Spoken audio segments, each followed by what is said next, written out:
Welcome back for another episode of The Spirit Inside. Before I forget, make sure to like, share, and subscribe and other stuff. Gotta get in the habit of doing that, I've been forgetting. And today's episode we have, as you can probably tell from the thumbnail, a rum. And this particular product became on my radar because I like to go visit Costa Rica. I do a lot of, travel vlog videos you can also check out here on the channel. I'll put a link somewhere in the description. You can go check it out if you're interested in. But that's where I came across today's product is from traveling around Costa Rica. This particular rum is like, I guess you could say like a national brand. Like it's a famous Costa Rican brand that they're very proud of, and they not only is it popular within Costa Rica, but it's also got an international audience as well. And then, so what exactly is this rum? Let me see if I get the pronunciation right. It's Ron Centenario 7 years Añejo Especial. Ron is how they say rum in Spanish, so it's Ron, it's not a guy, it's rum. And just to speak really briefly, when I first started, drinking when I was, younger, probably the thing I drank the most was rum, and then as I expanded my palate, for some reason I just got away from it. So I'm kind of excited to try a rum again, and it's definitely been quite a few years since I've had any kind of rum drink, so I'm kind of excited to try this out. So for the history or informational section here, I want to make sure I get it right. It's a relatively young brand overall. We could go far back as 1969 if we wanted to. That would involve talking about a company called Seagram. That's the original parent company for this brand. But I want to avoid going to any depth into Seagram themselves, just because their history goes back even farther and it's more complicated than liquor production. I guess they're some kind of a multi-conglomerate, some kind of multinational company, because besides liquor, they also have, when I was doing some brief research, I noticed they also had holdings in like oil companies and other energy companies throughout the years. So I'm going to hold off on anything to do with Seagram. If I ever come back to that company again, it'll probably be, obviously to focus on their liquor business and just kind of touch on them, history in general. But for the most part, we're really going to not really touch much on Seagram because, like I said, it's just too vast and complicated, especially when I at least want to get to today's subject matter at hand. And so, like I said, we can start back as far as, 1969. Nice. The only thing we really need to know, though, as far as starting in 1969, is that is when Seagram established a new offshoot company called Seagram de Costa Rica. And obviously the goal was to start producing liquor based in Costa Rica, and they started off with a rum. So another reason why we don't really need to go further back than 1969 and go into a lot of details, that even though they started that company in 1969, they don't come out for their first product until 1985. And yeah, that's not you didn't mishear that, accurate. There's a 16-year gap between the foundation of Seagram de Costa Rica in 1969 until their very first product in 1985. Now there's some bits of history and stuff there I could also dive into, like I said, for explaining that 16-year gap, but like I said, I want to get to the product at hand here as fast as I can. So only thing to really mention about even the early part in 85 is that that's when their first product comes out from Seagram de Costa Rica. It's technically not in production anymore, that particular run. Obviously that ran through at some point. They do now, under the new company name, which we'll get to in a bit, have a rum that's called 1985. Now obviously it's not from the original 1985 rum. They're just celebrating that very first product that they came out back in 1985. And I would guess that they're trying to recreate the same type of taste profile, and the same experience as that 1885. Like I said, I didn't go too much into that because that's not the subject for today's video. But it is important to know about that first rum coming out in 1985 because it does lead into the further lineage that leads up to today's 7-year special here. One thing I will offer real quick about sort of explaining that 16-year gap is that right from the jump, Seagram wanted to be a premium level of rum product. They could have gone to market faster and quicker with not necessarily a bad rum product, just something a little bit more mid-level, something more affordable, something cheaper. But they wanted to just instantly be at the very top end premium stuff, so that took time to get the products and to manufacture and pull it all together. So that's part of the reason that 16-year gap. Now I think, in my opinion, it's kind of funny that they had that 16-year gap to come in at a premium level, because here in 2025, when I'm recording this, I don't find that as a price As a matter of price, I don't think that they're very expensive even now. It's like gonna go enough memory here, but I think this bottle here cost around $30-ish, maybe a little bit more. I mean, I got a gift pack for a friend of mine that had like, I think at least 3 different ages of rum, and I think at most that gift pack cost around 70, maybe 80 bucks. It was a sub 100, and so that's in 2025 dollars, and that seems, in my opinion, reasonably affordable. And you know, things are in the economy right now are not the greatest.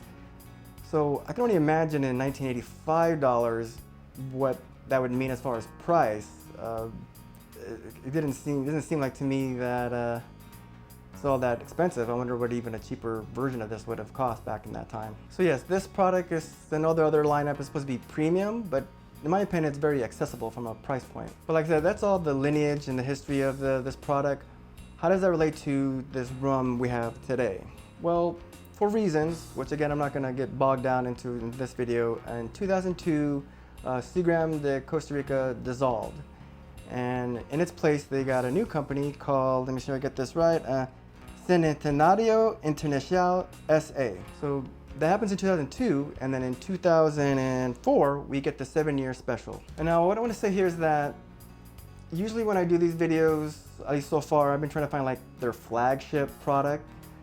Kind of like if I wanted to talk about Jack Daniels for the first time, I would pick just the standard Jack Daniels because that's their flagship product. And then maybe later on you would talk about their Jack Daniels honey, and then they got like a Jack Daniels like apple kind of flavor. But the Jack Daniels company is, their flagship product is just Jack Daniels. Same thing with Captain Morgan. There's Captain Morgan the company, and their flagship product was just their Captain Morgan. And then they got offshoots, like they have the Captain Morgan Vanilla and the Captain Morgan Black, and I think they got a Captain Morgan Coffee kind of thing. But Captain Morgan's main flagship product is Captain Morgan, the rum. That's not really the same situation here. You know, I told you all about that lineage that leads up to today's product. But that's not to imply that this rum is like their main flagship product. It's more of a collection. It's part of a collection of products that I would say make up their main lineup.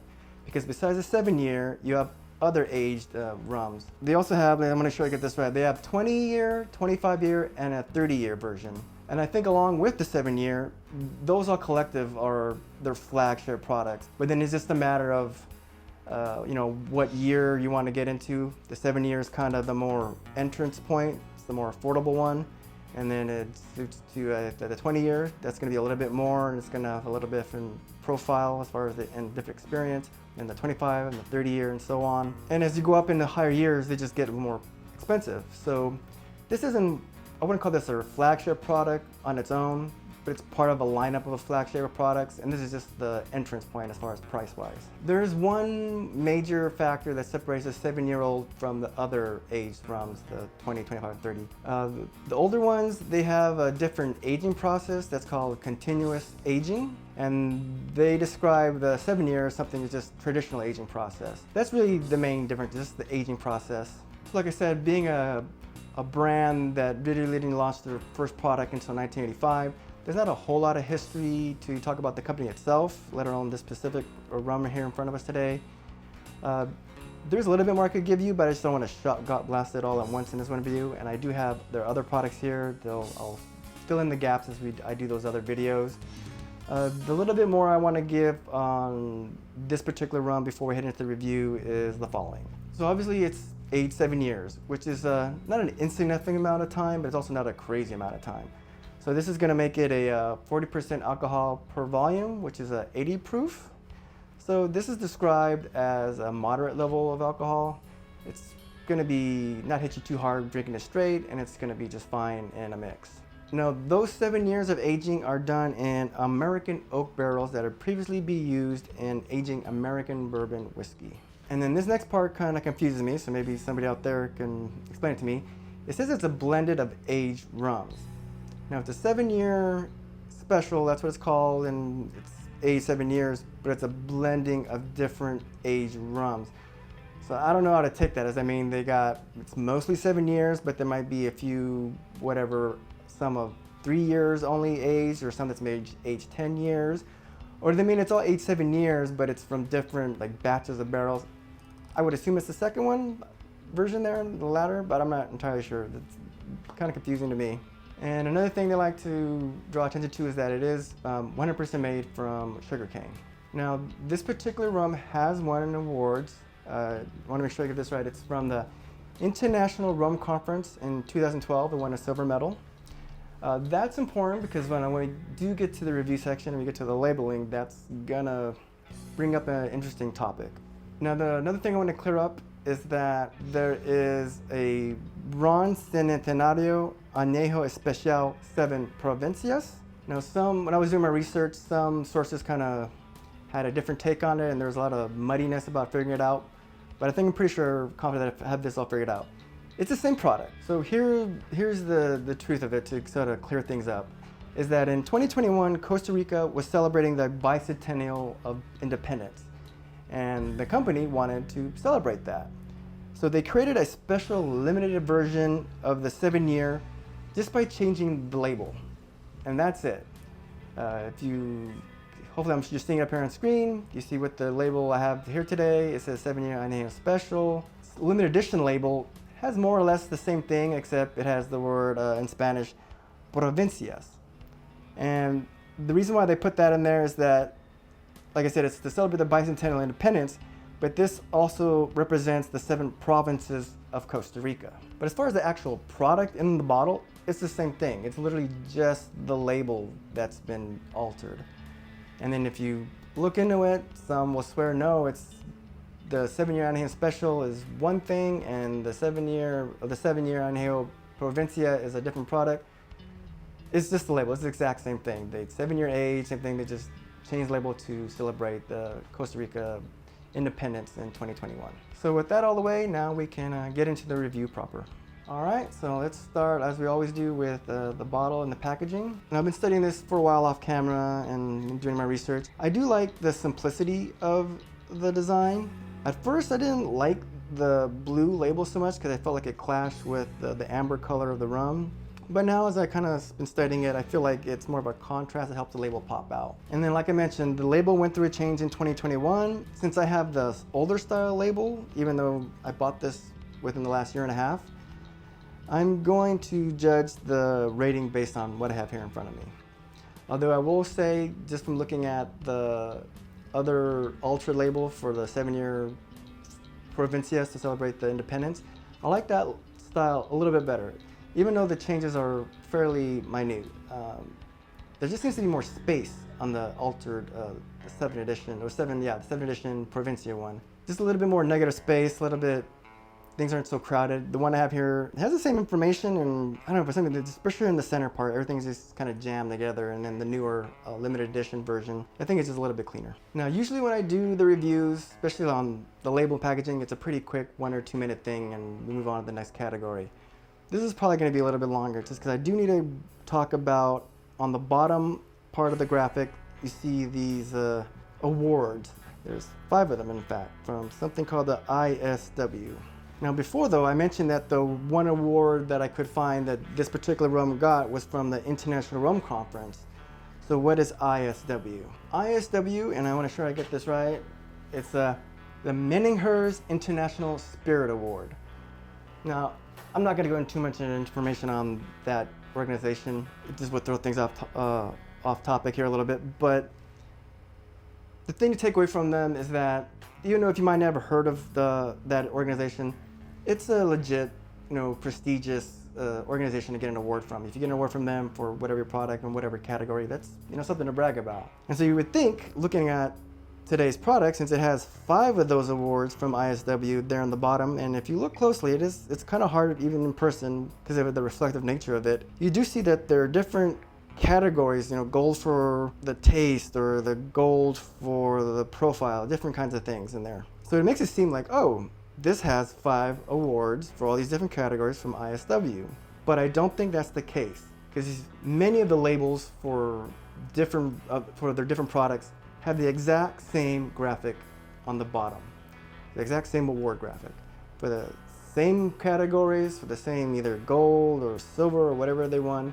What I think is that these are legit awards that they've won from ISW, but it's across their various product line over the years. Not that this one product got these 5 awards for those particular categories. Is that an outright lie? No, but is it kind of deceptive? I mean, it's kind of a gray area. I mean, I can kind of understand why, as a brand company overall, they won these awards. They want to brag about it so that it can be something that for some consumers they might care about that. And let's talk about that a bit. If you're a consumer, maybe you're a casual drinker, maybe you're a little bit more serious about it, whatever. If you go and you see this on the shelf and you see that this bottle has these 5 awards, and you don't look closely enough at the 30-year or the 25, the 20-year, and they also have the exact same graphics for the same awards, you might just think that, oh, this is a 5-time award-winning rum. And even if most consumers are not going to know what ISW are, they're not going to be researching that. I mean, the only reason I know that is because I did this video. The only reason you learn about that is because you clicked on this video. But most of us, either you're not going to notice at all if you're a consumer and it's like whatever, it doesn't affect anything in your decision, or you kind of notice it like, oh, it's got awards. But that's kind of all the research people are going to do. They're not going to stop and go, oh, but it's an award from a legit organization that I can respect. No, they're just taking like, okay, they got an award from something that's better than the rum next to it that has no awards. So yeah, I'll pick up this one. It's just, something to help entice the consumer to pick it up. But like I said, it's a little bit on the deceptive side, just that because if consumers are noticing the graphic, the award graphic, they're probably attributing all 5 awards to that one bottle, and that realizing that it's 5 awards across probably many other product lines. So they got these 5 awards, but it might not be for this particular rum. The goals for the big gold in the middle award might have gone to the 30-year-old, and the one on the far right might have gone to the 20-year-old. One on the far left might have gone to one of their other rum products that's not even part of that age group. So I just wanted to touch on that real quick. I am going to have that sort of reflect a little bit on the final score, just because, like I said, I don't think they're trying to deceive people per se or lie, but it can be confusing if you are paying attention enough to notice the graphic there and thinking, oh, this is an award-winning rum. Yeah, it's going to influence my decision to buy this one over that one, or some competitor one. But other than that, I like the bottle. It's simple, clean. It's got the name nice on top there. It's got this embossed horse logo there. I'm going to hold off on explaining that into another video, but it's simple, but there's little bits of things that dry to the bottle. And then it says the Centenario here on the bottom, so that's cool. The only thing I need to do before I finally give it a score is see how easy it is to get in there. And I've done some research, and I think this thing's going to have something that might ding it a little bit. Oh, or maybe not. Yeah, in my research, I guess at one point they had like an automatic stopper. Have you ever had a bottle like that where if you pour it, little plug comes in to slow the flow? I don't like those things. I mean, I get the usefulness of them. If you knock over your bottle, the plug comes in, so they don't lose and spill out. And then as you use up your alcohol in there, the plug becomes less annoying. It doesn't plug it up so much. But then since your bottle is lower and lower, you don't have need of that feature to keep it from spilling out if you do accidentally knock it over. And I read somewhere that it had one of those, like, ugh, I don't like those things, but it doesn't seem to have that, so that's good. So what score am I gonna give this though, as far as the packaging? I kinda do need to ding it a little bit for how they're presenting the award graphic, just because now that I know, and hopefully you know, that's not probably the best way to do that. I mean, maybe put it on the back one and then make it very clear that across the whole product line they have those 5 awards, and then on the front put whatever award this rum actually won, like that silver medal from 2012 from the International Rum Conference, whatever that's called. But overall, it's a very clean look. It's got some nice design here with the horse and like the lettering here, so I'll knock it down to like a 4. It would have been a 4.5, but I'm gonna ding a little bit for the award graphic there. So now let's do the aroma.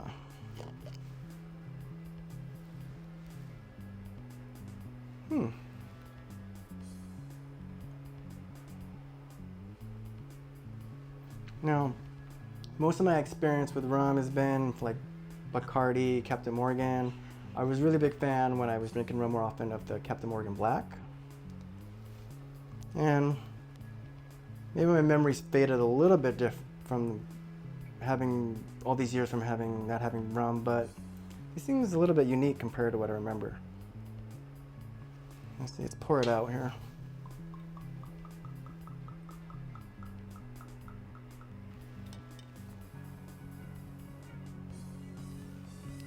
It's got a very soft, not a super intense smell. I gotta stick my nose in there to get a whiff of it. There's vanilla, sweetness obviously, very kind of a flowery but earthy flowery smell to it. Oh, I know what that is. Yeah, I can smell the wood. It's that earthy, flowery, but a bit of the wood from I guess the oak cask from that they aged it in. But it's also smooth and mellow. There's barely a hint of anything, even when barely a hint of any kind of burning, even when I stick my nose right in here. Yeah, it's barely any kind of alcohol burn there. So I'm gonna give that a 4.5. I would have given it a perfect 5 if it could have maintained that same profile, but just be easier, I guess more intense, easier to smell, not have to jam my nose in there just to get a whiff of it. Appearance-wise, like if you've seen any of my other videos, you'll know that once you get to this color, it's like a fine line between something that's attractive and enticing and something that just looks like pee or something that's been somebody's pissing a toilet bowl in. This is definitely on the right side. It's definitely darker in the bottle, obviously. It's more concentrated, and then you know how much light hits it and everything like that. But it's attractive, but I gotta admit, it's kind of almost edging towards, it's on the fine line. So on looks, I'm gonna give that like a 3.5. So let's try the taste.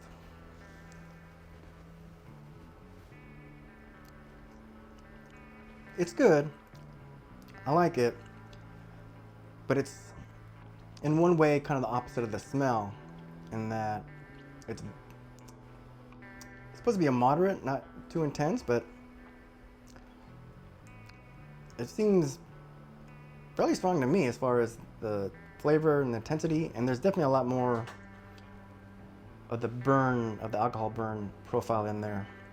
It's not unpleasant, it's not too over the top, but I felt like if either the smell had matched the intensity of the flavor, they would have gotten a higher smell score, or in reverse, if some of the intensity of the flavor matched the experience of the smell, it'd probably be do a little bit better. There's a hint of sweetness. What I'm mostly tasting is the oak, the woodiness, the sort of earthy, flowery taste, and not terrible by any means, but a little bit more of that burning alcohol taste than I would prefer. But it's not bad. It's definitely, like I said, I didn't pay a crazy amount of money on this, and it's a 7-year age, not like, you know, some long age ones, although I always like younger stuff than the older age alcohol. But it's pretty good. I would say 3.5. And as far as the mouthfeel, it's heavy. It's very oily, and that come across in the mouthfeel. It's kind of finding a spot in the back of my throat here in the soft part, and then a little bit more coming over here by the lower part and the inside of my gums.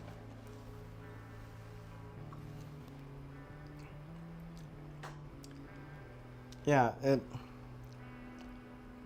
lingers and stays on your tongue and your palate, but the parts that kind of linger on and stay with it as far as the mouthfeel are the more pleasant parts. There's a little bit of that alcohol burning thing. It's kind of fades into more of a tingly, numbing sensation, and I would say it's a pleasant kind of sensation, not a terrible Novocaine kind of thing. But the thing that still hangs there is that earthiness and that earthy floweriness and a little bit of the woodiness. But it's just, it's good, but it's super heavy. which I guess it depends on, it's subjective. I'm doing this in August, so I'm probably in the mood for something just a little bit lighter and something that just kind of clears my throat. So not the time of the year for this per se, just lay straight. Maybe if I chilled it. But being objective here, I would say it's still a good solid 4 on the mouthfeel. So that brings us to the buzz factor. I haven't had a whole lot of sips, but I've been sitting here for a while, kind of off camera, just to get a feel for it. It isn't super intense by any means, but it's not a lightweight kind of thing either. I mean, I've only had maybe half a shot, maybe a little bit more. Sitting here under 10 minutes just to kind of let it get into my system. It does have a sort of a warming sensation. It definitely feels like you're getting warmed up.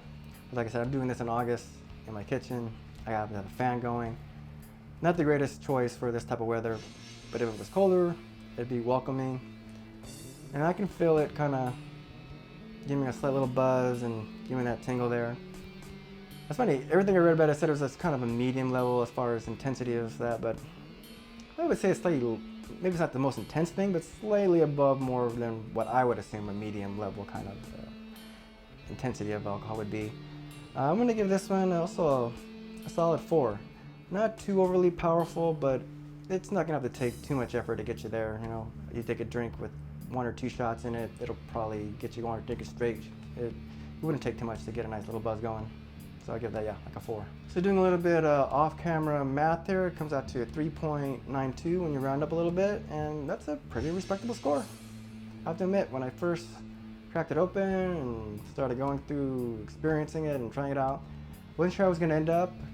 I had high hopes for it because I just like Costa Rica and was hoping that I was going to like the alcohol, and then at first I was a little bit underwhelmed. I think it comes across, but sort of built on itself, and yeah, ending it with a 3.92 or even a 3, it was just a solid 3, but it's almost a 4. That's pretty good. So then now all I have to do is try it in a mix. And I picked something that I figured would be on the surface something that was simple to make. So I was going to attempt to make, and I'm going to attempt to make a daiquiri, which is something I've never even drank, let alone try to make.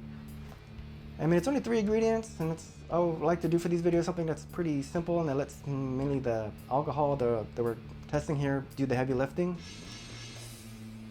I started doing some research on this, and man, I opened for myself a whole can of worms. I don't want to get into it in this video. I mean, I'll touch a little bit in the next section. I'll maybe talk over it. But it's probably been a while now, but apparently it's some years back, and somewhere in some corner of the internet, the idea of what is the correct way to make a daiquiri, and it just exploded. Like, there was a whole debate among, people who are in take their alcohol seriously and rum seriously, and people who do cocktail mixing for a living, thing like that. I guess in that part of the world, in the internet world, it became very controversial. There was this video that one guy came out with that blew things up. Like I said, I'm not gonna go into it right now. Who knows, I might make an interesting subject someday. I'm just gonna show you how I do mine. Like, I'm not trying to, like I said, there's this one guy who was definitive, this is the one and only way, and I guess he settled it and that was it. So if this guy ever sees this video and sees what I'm about to make, it'll probably tear me apart. I get wanting to, make your mixed drinks, the right way, especially like in a restaurant setting, like I said. But if you were to take like your margarita, and yeah, everybody wants it in the margarita glass because that's fun. But if you were to take the exact same ingredients that you would get at a restaurant level, like a fancy restaurant, and mix it the way they would do it and do it all the same way with the fresh ingredients and everything, and instead it ended up in a tall highball glass instead of a margarita glass, would it actually ruin the actual taste of it? I mean, it's glassware. I mean, are we tasting the glass? I was going to go out and actually get this special type of glassware they're supposed to put a daiquiri in. I just ran out of time, and then more looked into it as like, pretty much you only use them for is daiquiri because they're really kind of shallow.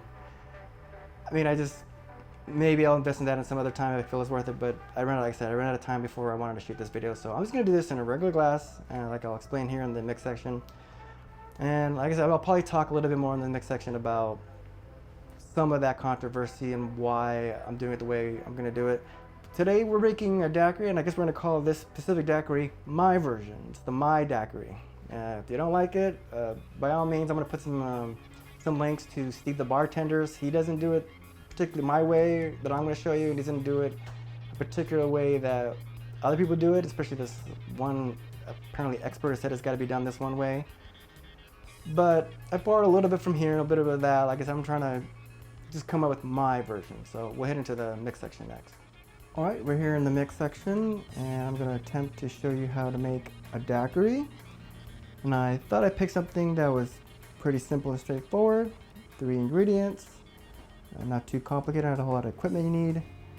But then I started looking for a daiquiri mix, and then I want to look up another one just to see if it was consistent. And I went down a whole wormhole as far as what makes a daiquiri. And maybe I'll talk a little bit over it as I go and show you the rest of the mix section here. But all I want to really say off the top is that I get if you have something like a mix and it has some history and it has a way of being done, that you want to protect that or be respectful of that, especially if it's a kind of cultural thing. You know, if you don't have some kind of standard, then other people come around, maybe they don't understand the culture aspect of it, and things maybe get disrespected or whatever. But on the other end, you have the other extreme where you gatekeep so much, you can't allow for any kind of variation, any kind of evolution. So it's got to be like a fine balance in the middle. Somewhere in there, the pendulum doesn't swing too far left or right. It hits in the middle where, okay, there's a standard, but you can go and veer off here and it's still fine or whatever. It doesn't have to be strictly militantly this way and this is the only way.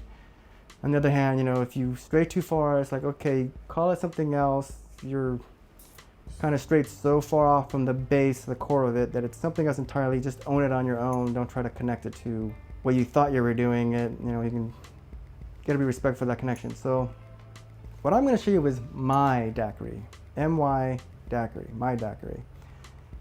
Like I said, I went through trying to find a mix and start off with just 3 ingredients, and they're all pretty much 3 ingredients and they're all pretty much made the same way, but there's all this variation. And so then the question is, what is the one true way? Like I said, online there was a lot of back and forth in some part of the internet battling this out, and one guy had a very strong opinion. He put out a video that I guess was kind of controversial, and I kind of get it. He's I guess you could say he's coming from a place of respect and appreciation and love, because it's probably his profession. It's something he takes seriously. It's like people come in and kind of making a mockery and kind of diluting what he knows to be the right way to make a daiquiri or whatever. But he's also very abrasive, and I think, he's dropping strong language about it's got to be this way. It's like, okay, it's fine. It's just a daiquiri at the end of the day. And I get maybe there is some kind of cultural thing. Sorry if I'm stepping everybody's toe, but it's not that complicated. Like I said, 3 ingredients. So, and for our purposes, we're just going to start with the Ron Centenario 7 years Añejo Special, or the Ron Centenario Añejo Special 7 Provincia, same thing. And right off the start, I got that from a website that, specifically using the Ron Centenario 7 year. But in other sites, they say you got to specifically use white rum. And obviously this isn't a white rum, so already we're veering off there. But who's to know, who's to say?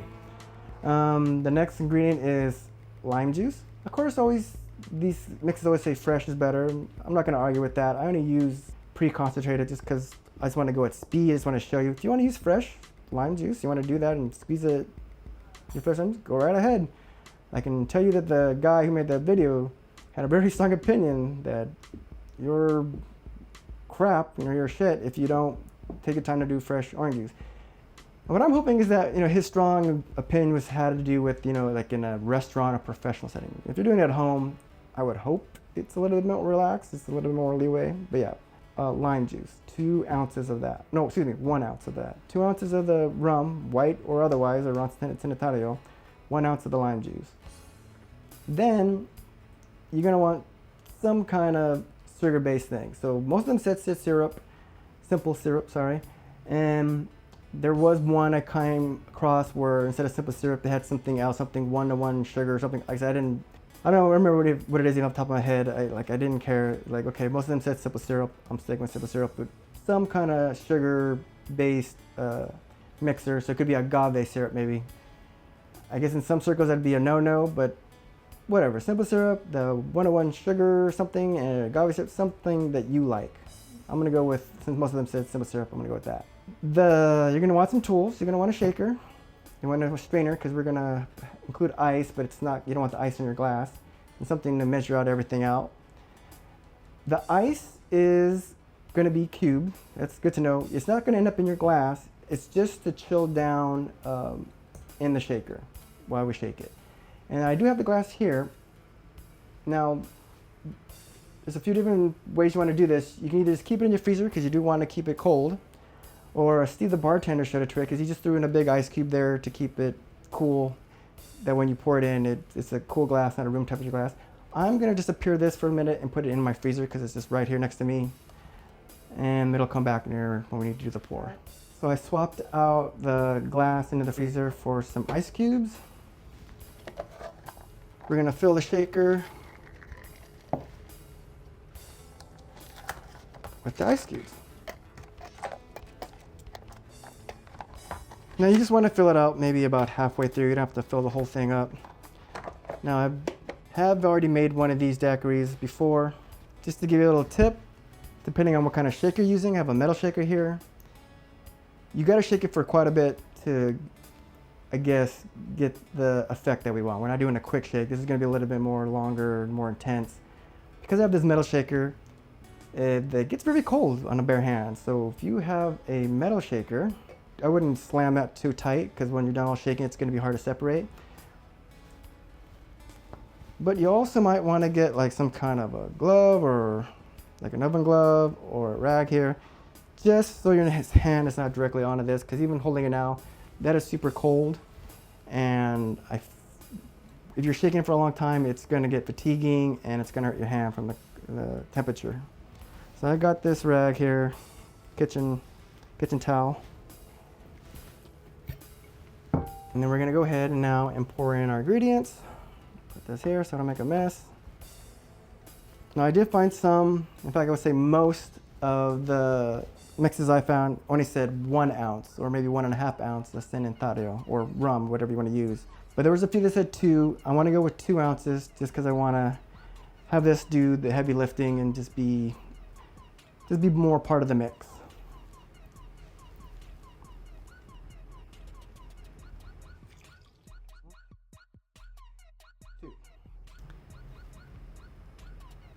Then I'm going to be doing 1 ounce of lime juice. Now I already know this should already be 1 ounce. Like I said, if you want to use fresh, use fresh. Just to get it out of the way, another thing you can do is garnish with a lime wheel. If you know me, for these videos I just don't really see the point, don't really want to do that. Next we're going to do, in my case, the simple syrup, and it's a 1/2 ounce.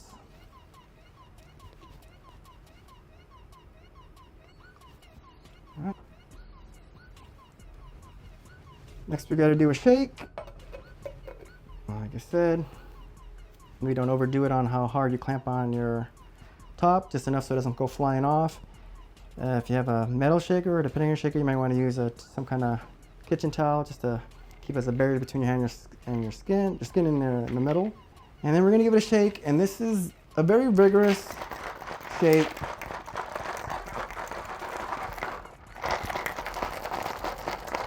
Never got any kind of amount of time. It's just that you want to be aggressive with it. I know some of the videos I saw, they shook for quite a while.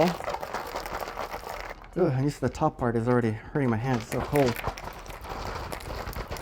All right. Hopefully that's gonna do it. Like I said, it was longer than a quick shake, but not, we're not here forever. Oh yes, the struggle is real. Give me one quick second. I'm going to retrieve my glass. It's in the freezer. Okay, we're going to grab our strainer here.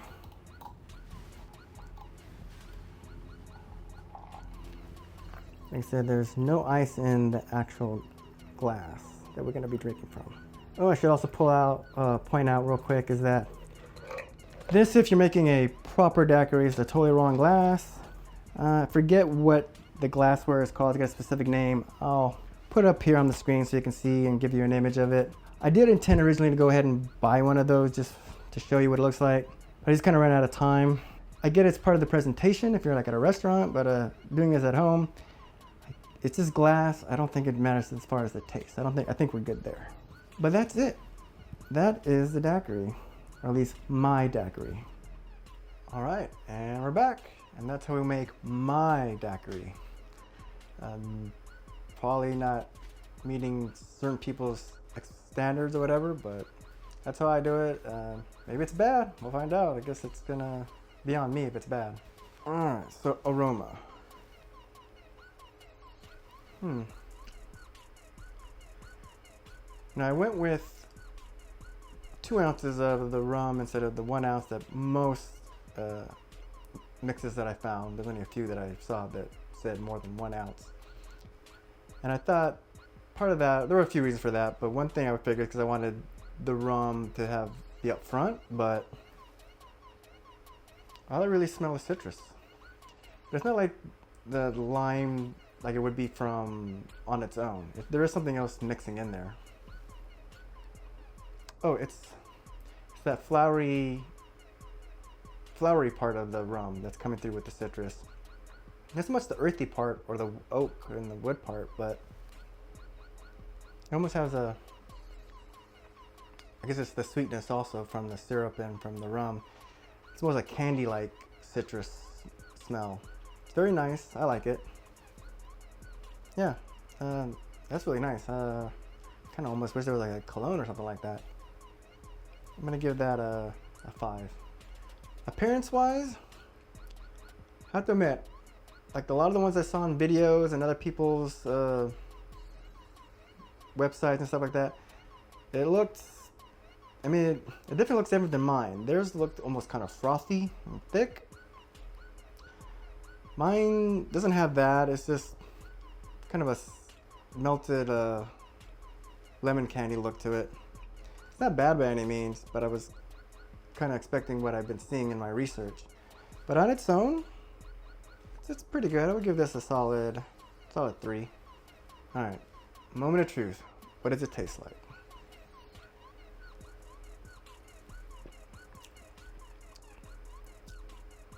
That's good. I don't know what a proper daiquiri is supposed to taste like, but this is pretty good. And like I said, it's August when I'm filming this, and it's warm here where I'm doing it. And this is finally hitting the spot versus how I was drinking it when it was straight. It's refreshing, it's cooling. The taste profile matches with the aroma profile. It mostly has a citrusy kind of flavor to it.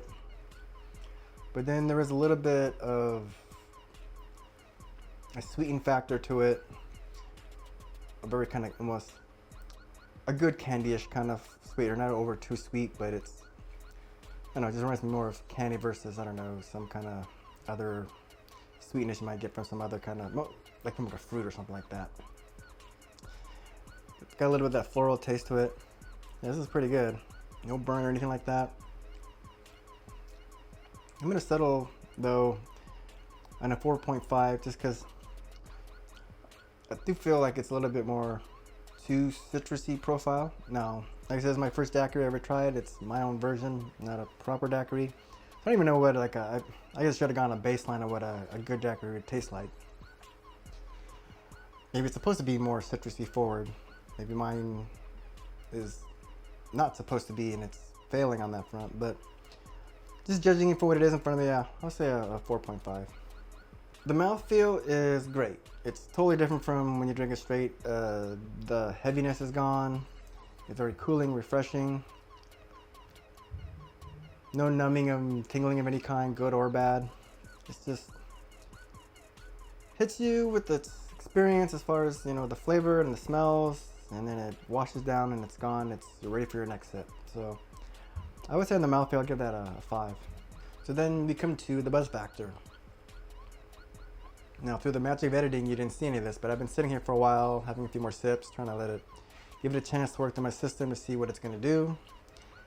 And then, even though it's 2 full ounces, maybe it's because it's interacting with other ingredients, it doesn't seem as strong as it was when it was straight. In fact, as far as the buzz factor, I gave it as much time as I did when I drank it straight, and there was less alcohol that I drank at that time, and it didn't really seem to be affecting anything. Probably, I mean, I feel maybe my speech is starting to get a little bit sloppy a little bit. I'm gonna just say like a 3 on that.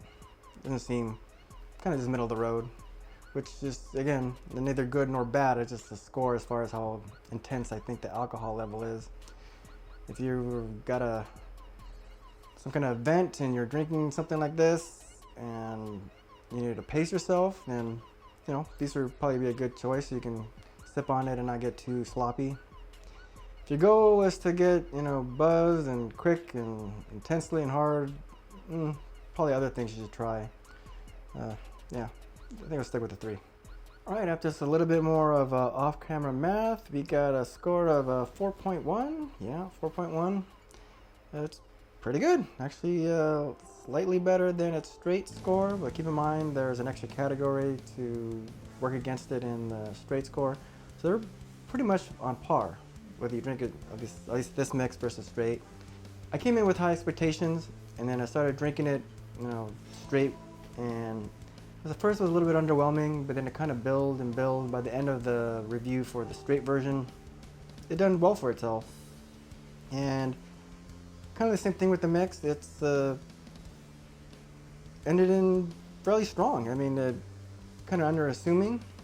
When the kind of weird thing is that without a real baseline of knowing what a daiquiri is supposed to be like, I don't know if I totally screwed up or just came up with my own thing here, but I like it. And that just about does it almost. I guess the only thing to ask is if you ever tried or heard of this Ron Centenario brand, especially the 7-year special here or the Provincia. Again, same thing. Let me know. Like I said, if you ever vacation in Costa Rica, you've probably seen that there. Although they do offer it outside of Costa Rica. They're a big enough brand that they're growing outside of Costa Rica. And generally, well, what do you think about rums? Like I said, I started in my youth drinking quite a bit of rum and then kind of got away with it. So this is kind of return to that. And I'm definitely looking forward to trying out the other products now. Do you know any experience with this particular brand or this particular product we got here today? Of course, like, share, subscribe, share the video if you could. That would greatly help me. And yeah, until the next time, enjoy the spirit inside responsibly.